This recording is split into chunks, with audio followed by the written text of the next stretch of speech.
আসসালামু আলাইকুম। আপনারা ইতিমধ্যে অবগত হয়েছেন যে গণপ্রজাতন্ত্রী বাংলাদেশ সরকারের মাননীয় প্রধানমন্ত্রী আজকে প্রথমবারের মতন তেজগাঁওস্থ প্রধানমন্ত্রী কার্যালয়ে অফিস করেছেন। তিনি দেশের একজন সাধারণ নাগরিকের মতন করেই ভিআইপি বলতে আমরা যে জিনিসটা দেখতাম আগে, সেখান থেকে সম্পূর্ণ ভেঙে এসে এখানে ঢুকার আগে ট্রাফিক সিগন্যালও ছিলেন, দীর্ঘক্ষণ সেখানে অপেক্ষা করেছেন, অফিসে ঢুকার আগে একটি বৃক্ষরোপণ করেছেন এবং এই প্রধানমন্ত্রী কার্যালয়ের যারা কর্মচারী কর্মকর্তা রয়েছেন, যাদের অনেকেই ওনার মা এবং সাবেক প্রধানমন্ত্রী দেশনেত্রী বেগম খালেদা জিয়ার সাথে কাজ করেছিলেন এই কার্যালয়ে, ওনাদের সাথে কুশল বিনিময় করেছেন, নাম ধরে আলাপ আলোচনা করেছেন। তারপর উনি অফিসে যাওয়ার পরে আমাদের যে নির্বাচনী প্রতিশ্রুতি ছিল বিএনপির পক্ষ থেকে, সেগুলো নিয়ে কয়েকটি আলোচনা হয়েছে। সেখানে বিভিন্ন সংশ্লিষ্ট মন্ত্রণালয়ের যারা মাননীয় মন্ত্রীবর্গ রয়েছেন এবং সম্মানিত সচিববর্গ রয়েছেন, ওনারা সেখানে অবস্থান নিয়েছিলেন এবং ওনাদের যার যার অবস্থান থেকে কিভাবে এই পলিসিগুলো কার্যকর করা যাবে সেগুলো নিয়ে আলোচনা করেছেন। মূলত আজকে প্রথম যে মিটিংটা ছিল, সেখানে মাননীয় প্রধানমন্ত্রী আলোচনা করেছিলেন আমাদের একটি নির্বাচনী প্রতিশ্রুতি, যেটি বিভিন্ন মসজিদের সম্মানিত খতিব সাহেব, সম্মানিত ইমাম সাহেব এবং সম্মানিত মুয়াজ্জিন সাহেব সহ অন্যান্য ধর্মের যারা রয়েছেন সেসব ধর্মগুরুদের জন্য আমাদের একটা প্রতিশ্রুতি ছিল যে মাসিক সম্মানী এবং উৎসব ভাতা প্রদান করা হবে। এবং মাননীয় প্রধানমন্ত্রীর নির্দেশে একটি সিদ্ধান্ত গৃহীত হয়েছে যে ইনশাআল্লাহ এই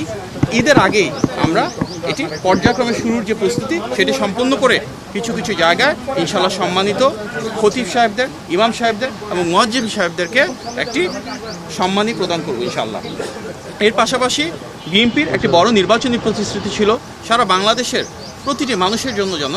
মেধার ভিত্তিতে বৈষম্যবিহীনভাবে আমরা কর্মসংস্থান সৃষ্টি করতে পারি। সরকারি চাকরির ক্ষেত্রে, বেসরকারি চাকরির ক্ষেত্রে, উদ্যোক্তা হিসেবে গড়ে ওঠার ক্ষেত্রে এবং বহির্বিশ্বে জনশক্তি রপ্তানির ক্ষেত্রে কিভাবে আমরা সবাইকে আরও দক্ষ এবং যোগ্য হিসেবে গড়ে তুলতে পারি, আমাদের শিক্ষা ব্যবস্থার প্রয়োজনীয় সংস্কারটুকু কীভাবে আনবো এবং তার মাধ্যমে আমাদের জনশক্তিকে কীভাবে কর্মক্ষম করে দ্রুততার সাথে তাদের জন্য অনেক বেশি চাকুরি এবং ব্যবসার সুব্যবস্থা করতে পারবো, তার জন্য প্রয়োজনীয় যে ডিরেগুলেশন প্রয়োজন, ব্যবসা বাণিজ্য এবং শিল্প কারখানার নীতিমালার প্রয়োজন রয়েছে সংস্কারের জন্য, এবং টেকনিক্যাল এবং ভোকেশনাল এডুকেশনকে আরও কীভাবে প্রাধান্য দিব আমরা, বিদেশে বিভিন্ন দূতাবাস যারা রয়েছে এবং বাংলাদেশের বিদেশি যে দূতাবাস রয়েছে তাদের সাথে সমন্বয়ের মাধ্যমে কিভাবে আমাদের জনশক্তিকে আরও দক্ষ এবং যোগ্য করে বিদেশে পাঠাতে পারবো, এগুলো নিয়ে বিস্তারিত আলোচনা হয়েছে। সংশ্লিষ্ট যারা মন্ত্রীবর্গ রয়েছেন, সচিববর্গ রয়েছেন, ওনারা ওনাদের মূল্যবান মতামত প্রদান করেছেন এবং ইনশাআল্লাহ খুব দ্রুততম সময়ের ভিতরে জনগণের প্রতি জবাবদিহিমূলক এই রাষ্ট্র ব্যবস্থা, জনগণের ভোটে নির্বাচিত সরকার আমাদের মাননীয় প্রধানমন্ত্রীর নেতৃত্বে আমাদের প্রতিশ্রুতিগুলো বাস্তবায়ন করা শুরু করবো ইনশাআল্লাহ। আপনার সবাইকে ধন্যবাদ। আসসালামু আলাইকুম। এই বিষয়ে সিদ্ধান্ত গৃহীত হবে, একটা কমিটি করা হয়েছে, ওনারা বসে আলোচনা করে তারপর জানাবেন এবং ঈদের আগে এগুলি নিয়ে আলোচনা হচ্ছে টেকনিক্যাল টিম এবং বিভিন্ন মন্ত্রণালয়ের আন্তঃমন্ত্রণালয়ে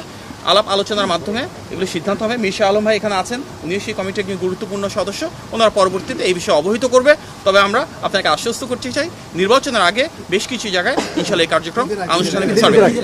ঈদের আগে এই কার্যক্রম ইনশাআল্লাহ